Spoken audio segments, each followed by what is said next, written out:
நான் சொன்னேன், பாகங்களாக எழுதுறோம். 22 பாகங்கள் ஒரு பக்கத்தில் வெளியிட நோக்கம் என்ன? 500 ரூபாய் வாங்கக்கூடிய ஒரு பொருளாதார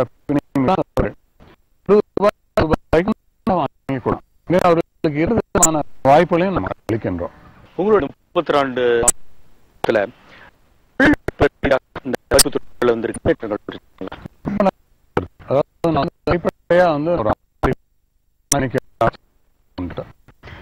ஏன் நான் வந்து பதிப்பாளர்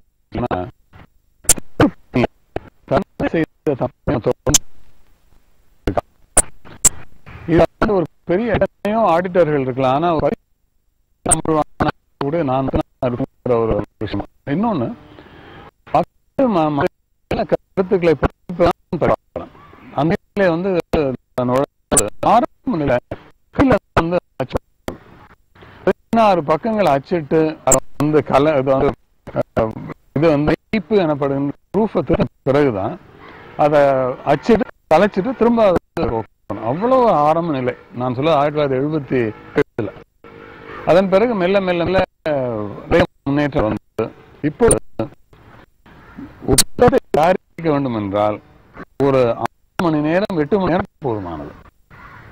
அது அட்டைப்படமா இருந்தாலும் சரி, உள்ளுக்குள்ள இருக்க பல பக்கங்களாக இருந்தாலும் சரி, அந்த அளவிற்கு மிக மிக ஒரு பெரிய முன்னேற்றத்தை, தொழில்நுட்பத்தை நிச்சயமாக நமது தமிழ் பதிப்பு உலகம் பெற்றிருக்கிறது.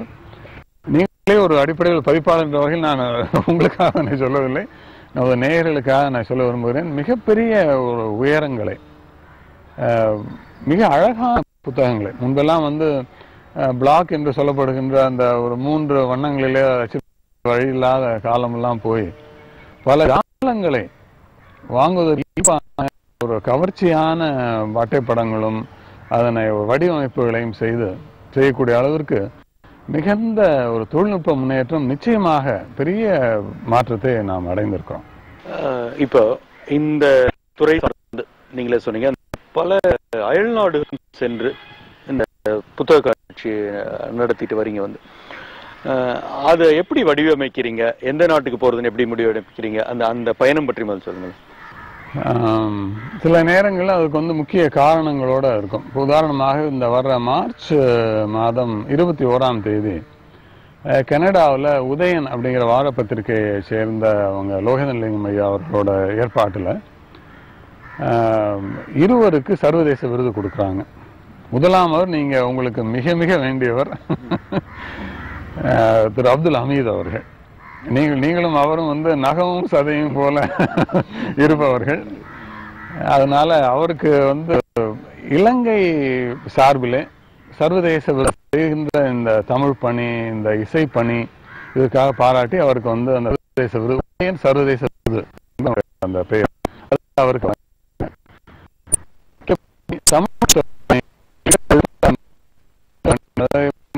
மனதில் கொண்டு எனக்கு சர்வதேச விருது ஒன்று தர்றாங்க. அது வந்து மார்ச் 21ஆம் தேதி, இந்த 2 மாதங்கள் கழித்து. அதுக்கு என்ன பண்ணுவேன்னா, ஒரு வாரம் முன்பாக அந்த இதுக்கு விருது பெறும் விழாவுக்கு போய் அந்த கண்காட்சி ஏற்பாடுகள் அதை பண்ணிட்டு, எப்பொழுது கனடா சென்றாலும், இதுவரைக்கும் ஒரு 10 முறை நான் கனடா போயிருக்கேன். ஒன்று போகும்பொழுது அரபு நாடுகள், ஐரோப்பா, அமெரிக்கா, கனடாவை தொடுவது, அல்லது கனடா, அமெரிக்கா, ஐரோப்பா, அரபு நாடுகள், தமிழகம், இப்படியாக இந்த பயணத்தை அமைத்துக் கொள்ளும்.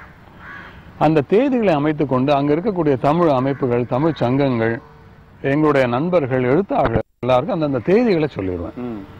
இந்த தேதியில இந்த இடத்துல என்னென்ன கண்காட்சிகள், விற்பனை கண்காட்சி நடக்கும், வெளியீட்டு விழா நடக்கும் அப்படின்னு சொல்லி வந்து இந்த முறை இருக்கக்கூடிய பயணத்தை பத்தி சொன்னேன். பெரும்பாலும் ஜூலை 4ஆம் தேதி வந்து அமெரிக்க தினங்கள் விடுமுறை தருவாங்க அமெரிக்க மக்களுக்கு. ஒவ்வொரு ஜூலை 4ஆம் தேதியும் தமிழ்நாடு பவுண்டேஷனும் சேர்ந்து நடத்துவோம். ஜூலை 4 என்பது அதை சுற்றி ஐரோப்பா, ஒரு வந்து ஆஸ்திரேலியா, நியூசிலாந்து, சிங்கப்பூர், கிழக்கு ஆசிய ஒரு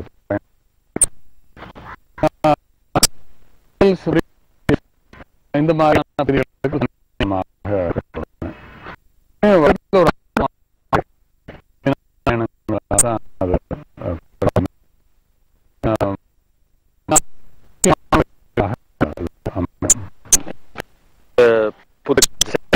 கண்காட்சி நடந்தது. 2 நாள் அதே மாதிரி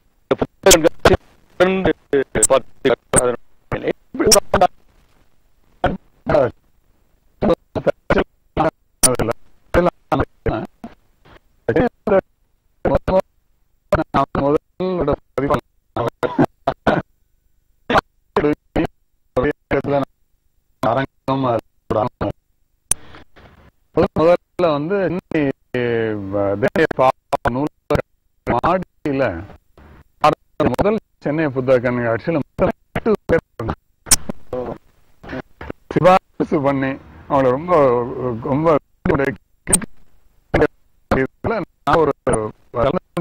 நான் வருவேன் அப்படியே உட்காந்துட்டு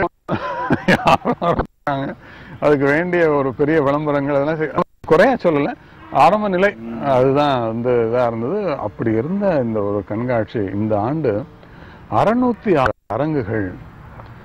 நேற்று முன்னா நேரத்தெல்லாம் வந்து பார்த்தீங்கன்னா அப்படி ஒரு கூட்டம், ஜனத்திரள்.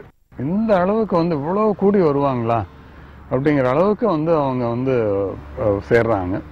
அதனால கடந்த ஒரு 10 ஆண்டுகளாக ஒரு பழக்கம் வச்சிருக்கோம். எந்த ஆண்டு அந்த கண்காட்சியோட அந்த வரிசை, உதாரணமாக வந்து 25வது சென்னை புத்தக கண்காட்சின்னா மணிமேலை பிரசுரம் 25 நூல்களை வெளியிடும், நிறைய வெளியிடும். அந்த வெளியீட்டு விழாவுக்கு தேர்ந்தெடுத்து, இப்போ நீங்கள் முதலே சொன்ன மாதிரி ஒரு நாளைக்கு 2 புத்தகம் வெளியிடுறவங்களுக்கு ஒரு 25 நூலை சேகரிக்கிறது ஒன்றும் பெரிய விஷயம் இல்லை. இப்போ வந்து வர்ற 10ஆம் தேதி அன்னைக்கு வெளியிடுற நூல்கள் வந்து சகோதரர் லேனாவோட அந்த 500 ஒரு பக்க கட்டுரைகள் அப்படிங்கிற அந்த புத்தகம், தந்தை தமிழ்வாணனுடைய சங்கர்லால் தொகுப்பு, டாக்டர் அக்பர் கவுஸ் எழுதியிருக்கிற 500 யுனானி மூலிகைகளை பற்றிய புத்தகங்கள், பல்வேறு கவிஞர்கள் அவங்களா எழுதின புத்தகங்கள், இலங்கையிலிருந்து முஃப்தலீன் அப்படிங்கிற அவர் எழுதியிருக்கிற அந்த ரொம்ப ஒரு ஈமான் அப்படிங்கிற பற்றின ஒரு புத்தகம், நிறைய புத்தகங்களை வந்து 33வது சென்னை புத்தக காட்சிக்காக 33 நூல்கள் வெளியிடுறோம். மதியம் 2 மணியிலிருந்து 5:30 மணி வரை இந்த நிகழ்வு நடக்குது. இது தலைமை வகிப்பவர் வந்து என் தந்தை தமிழ்வாணன் அவருடைய தலையாய வாசகராக விளங்கிய இந்தியன் வங்கியின் தலைவர் திரு சுந்தரராஜன் தான் அந்த நிகழ்ச்சிக்கு தலைமை வைக்கிறார். அவங்க அந்த பெண்கள் அதில் வந்து 33 நூல்களில் 7 நூல்கள் பெண் ஆசிரியர்கள் எழுதிய புத்தகங்கள். அதனால அந்த புத்தகங்களை பற்றி சுகன்யாமா தன்னுடைய வாழ்த்துறையில் அவங்க அதை சொல்றாங்க. இப்படியாக ஒரு நல்ல ஒரு அருமையான நிகழ்வாக அது நிகழப்போகுது. நீங்களும் வந்திருந்த ஒரு பெருமைப்படுத்த நல்ல விஷயம். இல்ல ரொம்ப நேரமா கேட்க நினைச்சேன். ஒரு ஒரு ஒரு ஃப்ரேம் போட்ட ஒரு கடிதம், இது இது இது என்னோட பின் என்ன அப்படின்னு சொல்லுங்க. என்னுடைய மகாத்மா காந்தி அவர்கள் கடிதம், அவர் என்னுடைய சொல்லி ஒரு சிறந்த தேசியவாதி, காந்தியவாதி. காரைக்குடிக்கும் தேவக்கோட்டைக்கும் இடப்பட்டு இருக்கிற அமராவதி புதூருங்கிற ஊருக்கு காந்திஜியை வரவழைச்சு சமதர்ம பாடசாலை அப்படின்னு சொல்லி அந்த காலத்துல பரிஜன்களும் மேல் கூடிய சாதியினரும் ரொம்ப பழகாத அந்த நேரங்கள்ல இருவரையும் சமமா நடத்தி இன்னும் அந்த பள்ளிக்கூடம் நடந்துட்டு இருக்கு. என்னுடைய பெரியம்மா வந்து காந்திஜியோட அந்த நல்ல ஒரு விஷயத்துக்காக தான் போட்டிருந்த தங்க சங்கிலியை அன்பளிப்பா கொடுத்தாங்க. அவர் ஊருக்கு போன பிறகு காந்திஜி அவர்கள் தாத்தாவுக்கு கடிதத்தோட தான் கைப்பட சுற்றிய அந்த ராட்டையில் சுற்றிய அந்த இதையும் நூலையும் அவருக்கு வந்து தபால் அனுப்பிச்சிருந்தார்.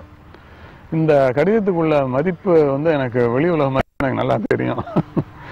லண்டனுக்கு போனால் இதோட மதிப்பு என்னங்கிறது தெரியும். ஆனால் இது வந்து எங்களோட ஒரு குடும்ப சொத்தாக என்னோட தாத்தா வந்து என் தாய் மணிமேகலை, அவங்களோட தகப்பனார் தான் பிச்சப்பா சுப்பிரமணியம். எனக்கு சுப்பிரமணியம் தான். ஆனா பள்ளிக்கூடத்துல வந்து பிச்சப்பா சுப்பிரமணியம் அப்படிங்கிறது ரொம்ப நீள பேர், ரவிங்கிற பேரை என் தாய் வந்து மாறி. பெரிய பொக்கிஷம் நீங்க பற்றி பார்க்க வேண்டிய பொக்கிஷம். இந்த சந்திப்பு உண்மையிலே